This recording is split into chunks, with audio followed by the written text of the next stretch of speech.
What's up, guys? How you doing? How you doing? How you doing? Welcome back to the podcast. It's been a long time since we recorded any podcast for you guys. I think the last time we recorded is March. Yes, and a lot of things have changed. I've changed. I know I usually say it's a podcast done by kids, for kids, to kids, and everyone in general. Well, some of us now are a part of everyone in general, no longer kids, but we're still going to do this for you because it's the passion that we have that drives us to give stories for children. Now, my name is ERICK NAMAYI, and as I said, this is Toto on podcast, and we have, as usual, we have guests. One is a legal practitioner, a lawyer, if I were to say. She just recently graduated. And the other one is a child rights advocate. But if I do introduction for them, I think I'd butcher the introduction. Let them introduce themselves. Hi everyone, my name is ALANDO ADEDE. I'm a lawyer, legal practitioner, a legal researcher, and I'm passionate about children's rights. I'm happy to be here. Awesome, legal practitioner. Hi everyone, I'm VENESSA, child rights advocate, and I'm happy to be here. First of all, I want to say congratulations to ALANDO. She just graduated, now is a lawyer. What's the difference between a lawyer and an advocate? Anyone who has done their undergraduate in law is a lawyer. But then once you've gone to the Kenya School of Law, you've passed the bar, now you're an advocate. Once you've passed the bar, Yeah. so you have to be admitted to the bar. Yeah. If you know what I'm saying, the bar there, the bar. But did you see it coming when you were young? Like, was it something you always wanted to do? Of course, yes. Really? Yeah. And now you're in this phase of life where I know education doesn't end, but you've already finished the first phase, which is learning, which is primary, high school, university, and now you can choose to do a PhD or proceed otherwise. Yeah. For sure. Right. All right. So now we are at our child rights advocate. We have a lawyer and a child rights advocate. So, Christine, do you also see yourself becoming a lawyer one day because you're an advocate? Yeah, definitely. Though legally, are you an advocate? Yeah. We have a lawyer to prove that for us. Anyway, guys, so we have a lawyer, we have an advocate, so you know the show is going to be a bit formal today. We're going to talk about the digital rights of the child and also how to keep the child safe online. Let's start with you. So to our child rights advocate, in regards to the conversation of the day, we're talking about the digital rights of the child and how to keep the child online, safe online. What do you think is the need to have a conversation on this? I think it's essential to have this conversation so as to make sure our fellow kids and kids as of us, to make sure we are protected and we're child online safe. Do you frequent the online space? What's your favorite platform? My favorite platform is TikTok. TikTok. Yeah. You dance? Kinda. All right. So let's move on to ALANDO. So it's essential to have this conversation because it educates the children on their rights because, well, we have to know our rights. Our rights are there so that we know them and we know how we can go about them, right? Now, ALANDO, to our very legal if I say lawyer. What do you think when we're talking about the digital rights of the child? What is the simplest approach to give the child knowledge on this? I think to demystify this whole thing, we'll put it simply that these things we are calling digital rights are just the normal rights that we enjoy, but now we are enjoying them on a different platform, which is the digital space. So that is the simplest way to understand digital rights. So it's just human, by the way, they're just human rights. The child digital rights are child rights. You know, it's just a platform that's different, right? Yeah. Yeah, and what are these rights? So we've said that the digital rights are basically the rights that we enjoy each day. So what are these rights that we're calling digital rights? We'll start with the right to privacy, the right to information, and other rights such as intellectual property rights that you enjoy while you're working through the digital space, and the most important, the freedom of expression. The freedom of expression, which is really wide, because I think actually that should be the first one, because the only reason people go online is because they want to express themselves. They want to post a picture, they want to post a video or create content on the same, right? What about data protection? It falls under all those rights, because protection basically means that you're enjoying your freedom of expression while you're maintaining your own personal freedoms, like your personal information and data that can be linked to your person. All right, let's go back to Vanessa. Vanessa, when you say you use TikTok, right? Yeah. Is it do you have a private account? I don't know why I'm not following you. Definitely. You have a private account, Yeah. right? Why do you feel the need to have a private account when you can have an online account, a public account where everybody can access your videos? I think the need to have a private account is because there are people, I don't want them to view my account. I feel like my privacy is essential and crucial, and I want to have my space where I allow the people I want them to view my page. But don't you think, I'm not trying to say you remove that privacy setting, but don't you think you'll get more audience once you remove the privacy? To me, I think I'm not after the audience and I'm there to have fun and enjoy the platform. So how can you, are there other ways that you can stay safe online without, it's privacy first, right? Yeah. Another thing, what are the mechanisms that you can apply in staying safe online? Staying safe online. I think if you have a public account, that is for those who have a public account. And you feel like there's someone who is disturbing you and you don't want them to be part of your platform or viewing your platform, you can block them. Block them? Yeah. From viewing your page. And yeah. So Alando, we talked about the right to expression. Vanessa is here. She's a testimony, a living testimony of how she loves expressing herself on TikTok. And when we focus on the right to expression, do you think there's a way we can limit that so that we can prevent online predators from accessing children? Well, for the freedom of expression, I think in the case of a child, the only limitations that are there, because for the freedom of expression, you're supposed to enjoy giving your opinions, you know, as long as you're not crossing the border to now go to illegal stuff. Because now when you get to propaganda, when you get to misinformation, disinformation, now that one you're interfering with other people's rights. So that is the only limitation that you can say, that as a child, we are allowing you to express your opinions, to enjoy your artistic, creativity, to interact with your peers, your friends, people you know, and at the same time to gain knowledge while in that platform. So the limitations that are there for the child is that they can enjoy their freedom of expression as much as they want, as long as they do not interfere with other people's rights. And obviously, they are not supposed to put themselves in a situation where they're putting themselves, where predators can actually get to them.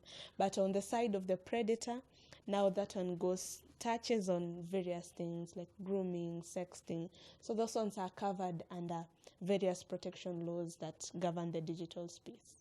But on the part of disinformation and misinformation, do you think the child is as, okay, to some level of degree, the child is innocent, right? They can get exposed to certain for example, the one for WorldCoin, where they say that people will turn into zombies on Saturday. They're saying people will turn into zombies on Saturday. A child goes out there and sees that, say, you know what, I need to tell people this is going to happen. So I'm going to post this so that they see. Do you think, can you blame the child for that? Well, the right to information, one aspect of that is that the child has the right to obtain information that is verifiable, first of all, and that it how, is... How can the child verify if it's true or not? So that is not the duty of the child. Well, for personal protection, the child may take that step of trying to verify that information, because while we train children, we tell them, if you feel some information, you're not very sure about it, it's good that you inquire, ask about it, even go to an adult who can verify that information for you before you go ahead and disseminate that information, but it is not up to the child to take these precautions. It is up to the person who is providing this information to provide proper information that is factual. So that duty goes to the one who is providing this information. So if you're putting up information that can be accessed by a child, you have the duty of care to this child, that you're giving them full, proper, accurate, and verifiable information. Oh, all right. Now, Orlando has mentioned something really interesting on when you're educating the child, right? That means when you're creating awareness about the digital space, digital rights, and how to protect yourself when you're online. Let's move on to Vanessa. Vanessa, on the question of awareness, do you think that it's properly, how do I put this? It's properly practiced, with lack of a better word. How were you aware that you're supposed to put your account private, right? Yeah. Do you think the awareness to the parents, to the children, or to the stakeholders? Stakeholder is such a big word. To the parents and the children, do you think that awareness is given the way it's supposed to be given? Actually, I think it's not. But I got my sensitization on online and digital safety and protection through Toto News. I don't know, yeah. Mm-hmm. And mostly my parent, yeah, she would talk to me and tell me, this is what you do, this is what you do, as she was handing me my phone so as to be online safe. What is the duty of the parent, now that you mention your parent, in before you even give your child a phone?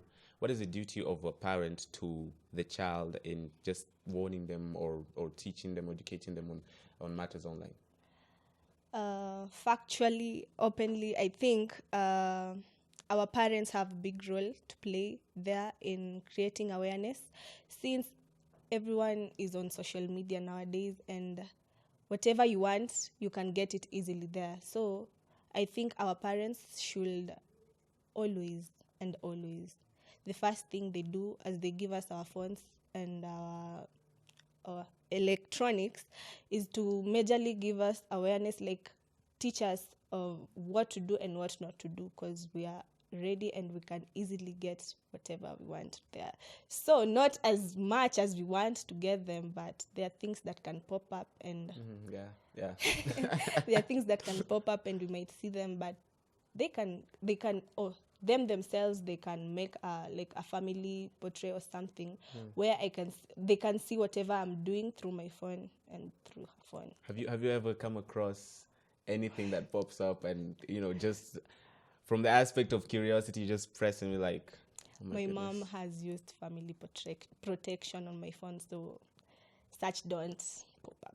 So you've never experienced okay, leave alone the ads. Nobody has ever DM'd you, or have you ever had an experience with a predator, or online predator? Yeah. Oh, really? Yeah. How was that? It was hilarious. Is it too discreet, or you can give a little bit of detail? No, I just blocked him and reported him. Okay. Yeah. That's the right thing to do. Now let's go back to Alando. Alando, we have talked about the awareness, teaching children about their rights, which is also good, right? But also when we come to the aspect of the actual predators, the people who make the online space unsafe for children and adults, by the way, what are the repercussions? Are there any testimonies of people who've been arrested or people who have been, put behind bars because of such? First you need to know that being an online predator is actually a crime. And then you have to appreciate the fact that some of these people do it for fun.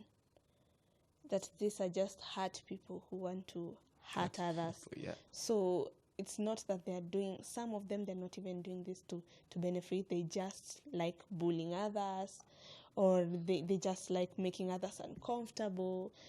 And then there are others who want to derive profit from it, like those who try and use children for online sexual gratification. So there are also those types of people. So these crimes are actually covered under the law, the Computer Misuse and Cybercrimes Act. As Vanessa has said, once you report these predators, we don't take it lying down. So what do we do once this person has been reported? Under the Computer Misuse and Cybercrimes Act, we start with fines from 5 million up to 20 million, and that can go beyond depending on the kind of damages that you've inflicted.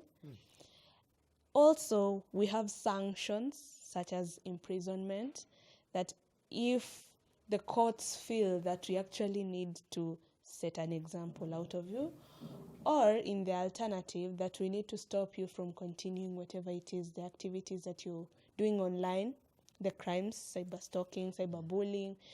So we'll give you a nice prison sentence. You go there, think about your life, meditate, or in the alternative, we give you both. We imprison you, and at the same time, you pay a good fine. Wow. And you set an example to the rest, to all like-minded criminals who want to make sure that the online space is not safe for children. Yeah. Have you ever had an incident where you've met one of them? Personally, I have not. But they are there. Because me, once I met somebody, I don't know if it's abuse. I don't know how to explain it, but no, it's not abuse. It's lying. You know, they just texted me and then they told me, what is the capital city of Egypt? Many people have failed this question, but you can be the first one to tell the truth. What is the capital city of Egypt? And you will win 30,000 Kenyan shillings. Just give me your number. But that is abuse. Oh. It is abuse because it's solicitation. They're trying to create a place, of trust, that you feel, as a child, I actually know this. So they're enticing the child, and they're putting a child in a position where they can be harmed. Because remember, we said that once the child, a child might not be aware that this is a predator. Yeah. Once the child gives out their number, what happens? They use this number to actually get to the child.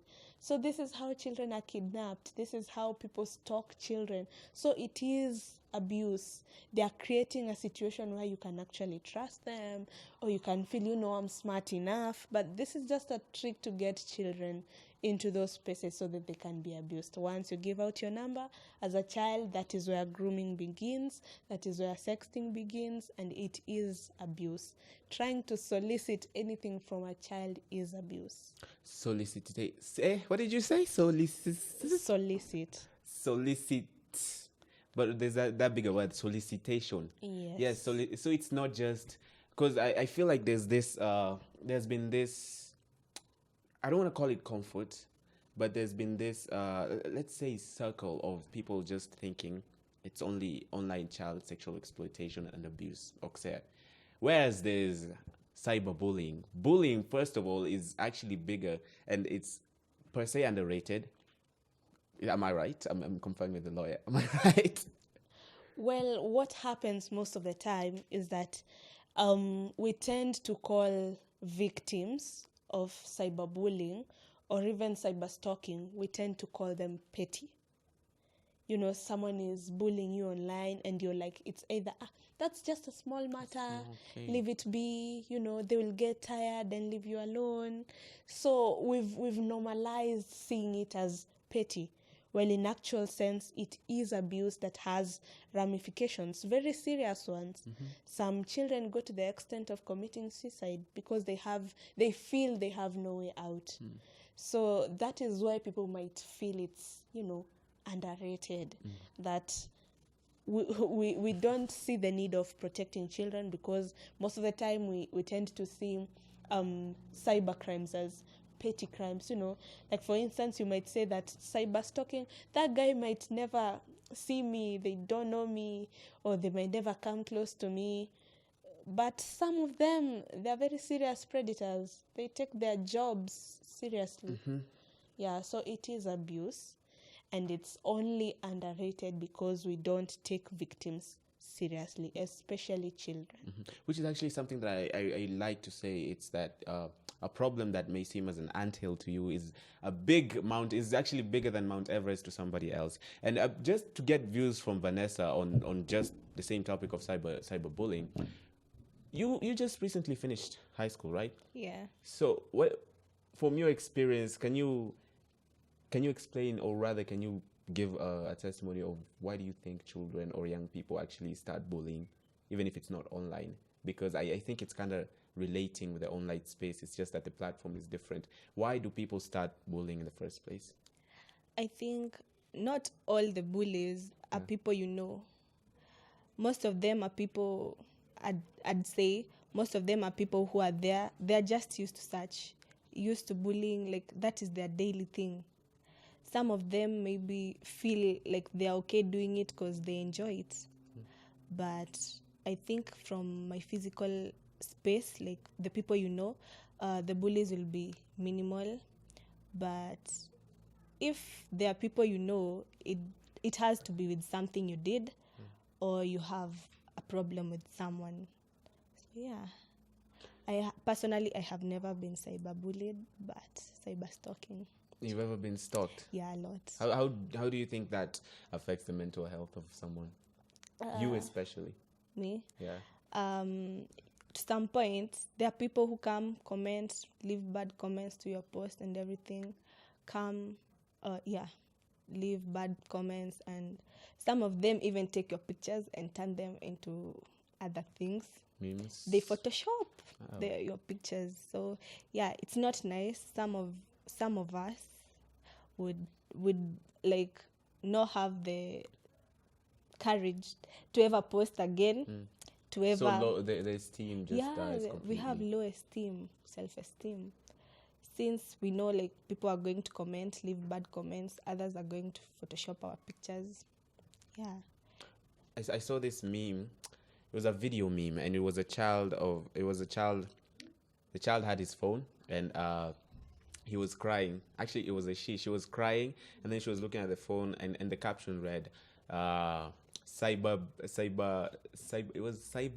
victims. Instead of just pressing record, instead of just pressing block, they start crying.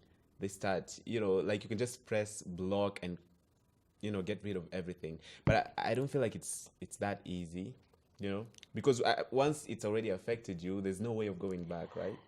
That's why I like TikTok. One thing about TikTok is the very moment someone views your page, you will be notified, unlike Instagram and WhatsApp, like all other platforms. TikTok notifies you when someone was viewing your page, and you have anything. So you're secure in TikTok. Yeah, funny enough is my page is private, so I don't get such. So Alando, thank you for that. Alando, what do you feel about that? What do you feel about that small video I just said? Well, I think legally speaking, you are entitled to a remedy. I just want all children to know that you are entitled to a remedy. When you're being cyberstalked, when you're being cyberbullied, there is legal recourse that can be taken. So children should not feel like they're being petty or they're being childish or they're not being mature enough. That is a crime, and it's called abuse. So they can take legal action. It's not just enough to be uncomfortable, block the person and move on. No, blocking is not enough. If you feel aggrieved, you have legal recourse. So no child should feel like they have been boxed, they have been put in a situation where they cannot get legal recourse. How do you assure the child that when I actually report, something will happen? And that's just the first question. The second question is, don't you think that video is an abuse in itself? Well, sometimes, we take things out of context because you might find the original video had nothing to do with the meme. Exactly. It's actually the caption on the video. Yeah. So if someone went ahead and took that video, used it for their own personal gain, converted it into a meme to embarrass the child or to cause discomfort or insecurity, that is in itself a cybercrime.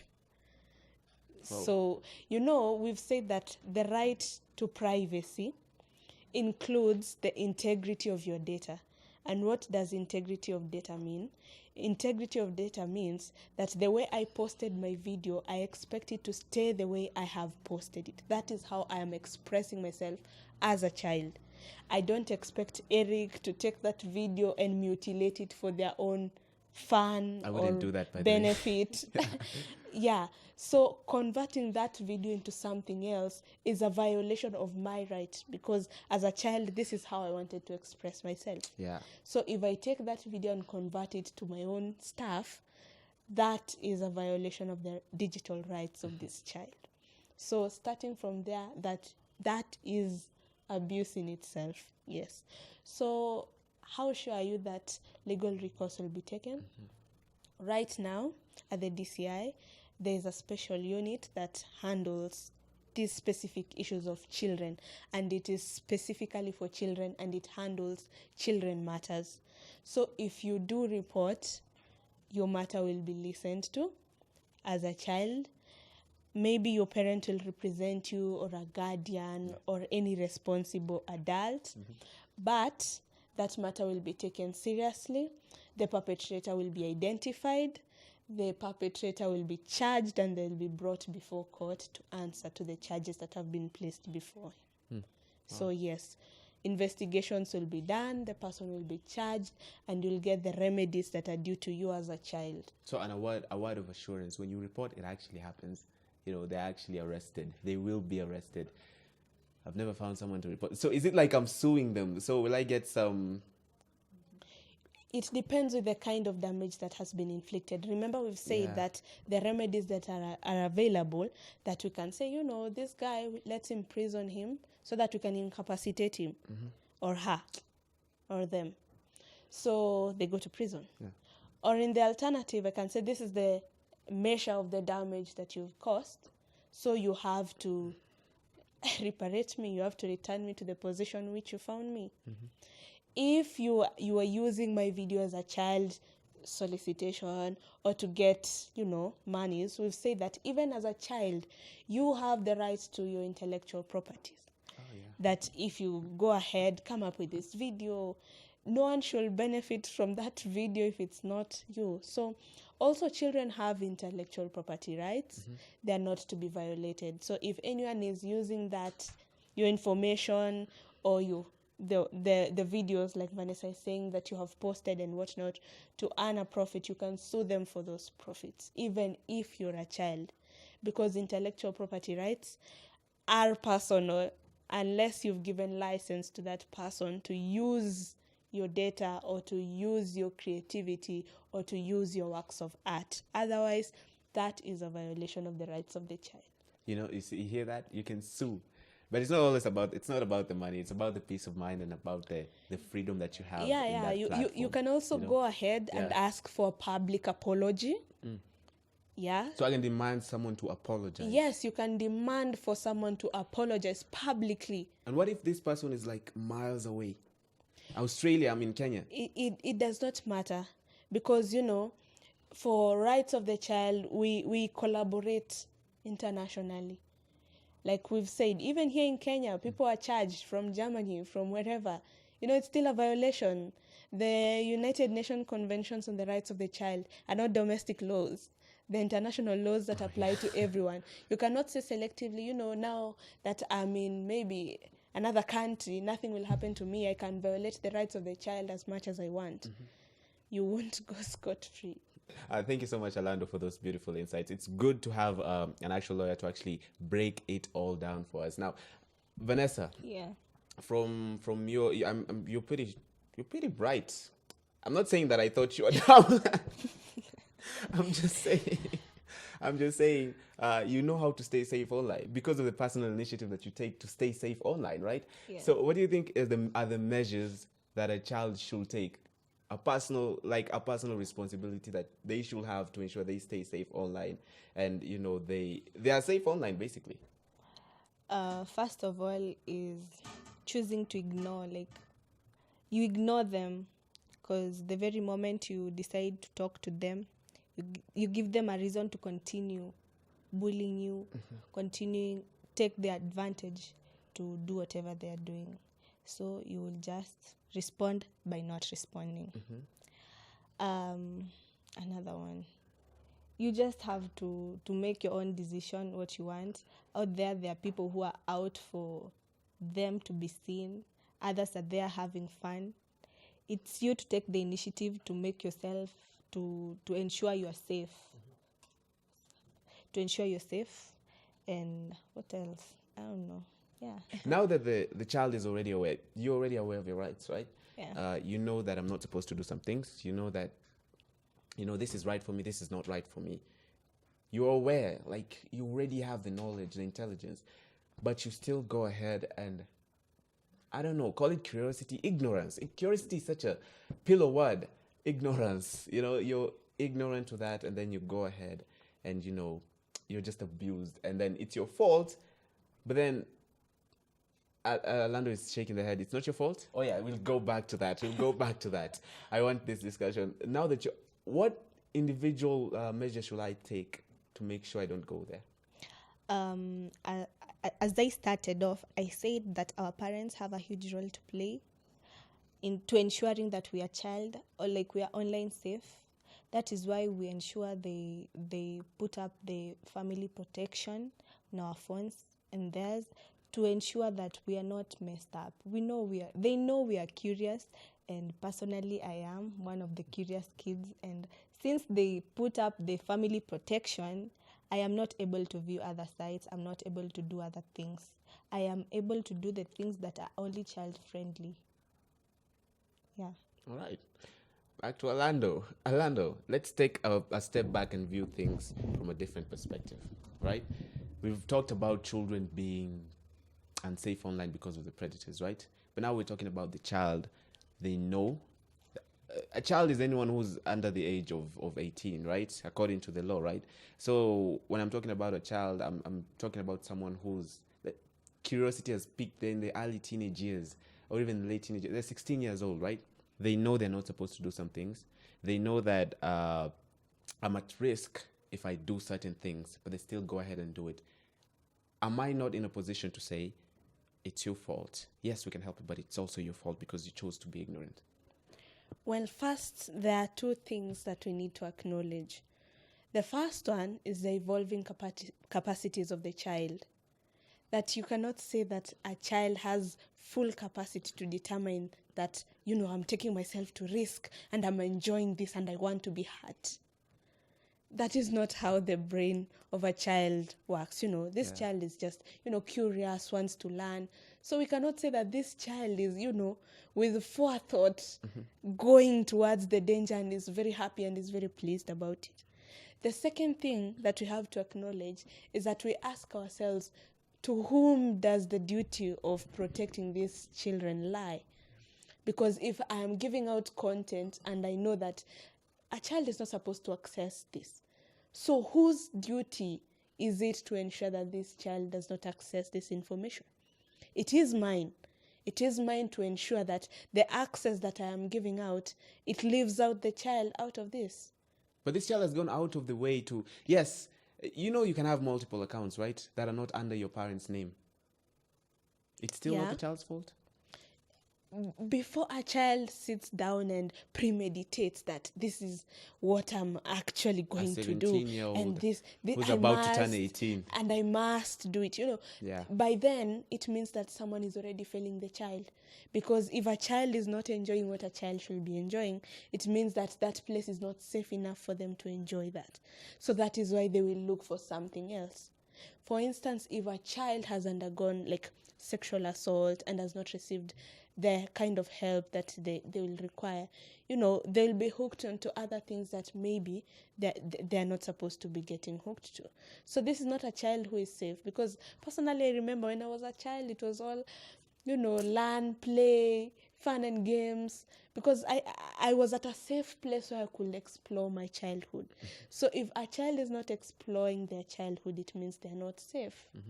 So the question still remains, to whom does the duty now lie to protect this child?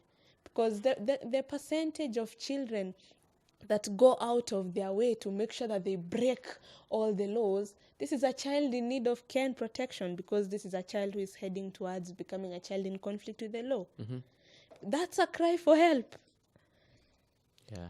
So we cannot actively say that this child is very defiant and they just want to break the law for the thrill of it. No, most of it is out of ignorance, that they do not know what they're actually doing, or there's someone who has failed and has provided access to this child who is not supposed to be having access to certain information, or this is a child who is not comfortable in their childhood and now is seeking something So outside you're saying the a child does not have the right, let me put it that way, a child doesn't have the right to be defiant to some sense. Okay, there's no such a right. Yeah, obviously. That's why I said There's no it's so such weird a to put it in right. that word. Yeah. Yeah, but by the time this child is getting into conflict with the law, we have to understand that this is a child in need of care and protection. So, Vanessa, do you agree with whatever Alando is saying? Yeah, I do agree. And basically, when you're joining these platforms, you're asked to sign in. You're asked to sign in the real age, so that the information and the things you're getting are child-friendly. The content you're getting is basically of your age, things of your age. Yeah. So it's weird to get a child who is just out of curiosity visiting things that are out beyond his or her age. Just out of curiosity, my curiosity. In class, did you have children or your fellow classmates who, or rather just students who never wanted to go according to the, set plans, the guidelines of the school, They just want to be somehow on the opposition side. Like they're always, I don't want to say something about the backbenchers, but they're at the back. They're at the back. They're always defiant. They're always rude to the teacher. They're just in trouble all the time. Yeah, most of the time you get that it's not their fault. They want to do all these things. Sometimes they're in a situation where they have to. I am speaking wholly, fully. Do you know someone who had to be defiant? Yeah. Oh. No, no, you don't have to say their name. Not defiant, but in a more of a way that she was the one to be defiant to help herself. Because you are put in a situation where you have to be protecting yourself, and you have to be defiant to the teacher. You have to protect yourself before you do the other things.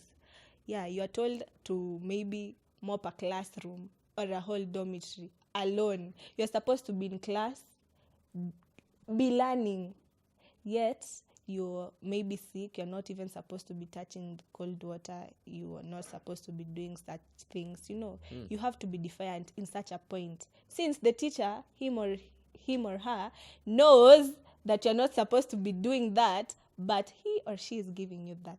So yeah. Wow, which actually backs up what Alando is saying, that there's someone who is not taking responsibility in ensuring that the child is protected, the child feels safe enough to actually, just have freedom in the safeness that they have. Yeah. Right? So we're wrapping up as we go to Alando and ask the last question. Alando, what can be done? Before I go to what can be done, Yeah. I think it is important for children also to take responsibility. We should know that there are children who are actually in conflict with the law. Yeah. Children can actually cyberbully others. Children can actually cyberstalk others. Children can steal other people's data online. So I'm not to say that children are completely innocent. There are those who indeed they are in conflict with the law, and sometimes they are taken to the children's courts and they are actually found. Quick question before I interrupt you. I've already interrupted you. But I'm just saying, so that means if a child cyberbullies another child, they also get arrested? I won't say arrested. I don't want to put it in the most savage word ever, but... they will be held accountable. Let's use that term. So if you cyberbully another child, you cyberstalk another child, it does not change the nature of the crime. It is still a crime. So a child can also be taken to court and held accountable for some of these crimes. So they can also be tried. Children, you can also be tried. Yeah, you can be taken to the children's courts, you can be charged, and when a finding of guilt will be arrived at, you will also have to be held accountable for it. So children are also not immune to crimes, so let's avoid. I know we like to be funny online, memes, ridicule others, but that is not correct. Yeah, and as a child, in as much as you're saying we need to keep you safe, you also need to respect the rights of other people. So what can be done as a child? First, I'll just say limit access. Who can have access to your data? As a child, limit your access. If you have to put your account as private, do it, but limit access. 2, avoid giving your location unnecessarily because you don't know who is watching, who is following up on your data. Yeah, do not go subscribing on things that you know nothing about because you don't know what kind of data that you're going to lose in that process. And someone can use that data to harm you in the long run. Yeah, and finally, children use the online or the digital space to make sure that you improve yourself and not to devalue yourself. Yeah, right. That's all I have to say. Let's move to Orlando. This is quite put out by it's not Orlando, Vanessa. Quite put out by Orlando. Let's move on to Vanessa. Vanessa, what are your words or last words before we finish? Everything right now is mostly based on online and digital space. So all you have to do is stay safe online. You are the one who has to take the major role to make sure you're safe online, because the perpetrators and all those people out there, they don't know what you have. It's you who knows your worth and what you want there as you are there on the social platform. So whatever you do, make sure you are the one taking the step to make sure you are safe. There you have it. I feel like what I'm hearing is there are laws that are put out. Children have rights online, but also to those rights, you also have responsibilities to accompany those rights. That was the first episode of season 2, guys. This is Toto on podcast, and we are back. Thank you so much for being a part of the conversation. I hope you learned something about the digital rights of the child. I hope you got to enjoy also the short in between conversations. Make sure to catch us next on our next episode. Bye-bye.